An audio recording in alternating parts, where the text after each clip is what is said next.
महाराष्ट्र के येवला में सन 1814 में रामचंद्र पांडुरंग टोपे, जिन्हें हम तात्या टोपे के नाम से जानते हैं, इनका जन्म हुआ। उनके पिता पांडुरंगराव टोपे पेशवा बाजीराव द्वितीय के दरबार में अधिकारी थे। इस कारण पेशवा के दत्तक पुत्र नाना धोंडोपंत या नाना साहेब, इनके तात्या टोपे एकदम करीबी और विश्वासपात्र सहयोगी थे।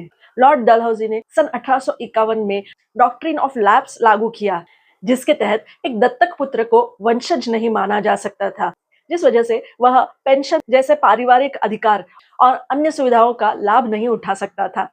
इस बात से केवल नाना साहेब, जो स्वयं एक दत्तक पुत्र थे, वह ही नहीं, लेकिन तात्या टोपे भी बहुत नाराज हुए और अंग्रेजों से नफरत करने लगे। इस कारण 1857 के स्वतंत्रता संग्राम में तात्या टोपे कानपुर में नाना साहब के साथ उनका सेनापति यानी कमांडर इन चीफ बन के अंग्रेजों से खूब लड़े। उस समय उन्होंने ब्रिटिश ईस्ट इंडिया कंपनी के भारतीय सेना को अपने पक्ष में कर लिया था। कानपुर के बाद वे कालपी, कूच, बेटवा जैसी जगहों में भी लड़े। फिर ग्वालियर जाके वहां नाना साहब को पेशवा घोषित करने के लिए उन्होंने खूब प्रयास किए और वे सफल रहे। सन 1858 में वे 20,000 सिपाहियों की सेना लेके झांसी की रानी लक्ष्मीबाई की ब्रिटिश सेना के विरुद्ध मदद करने पहुंचे।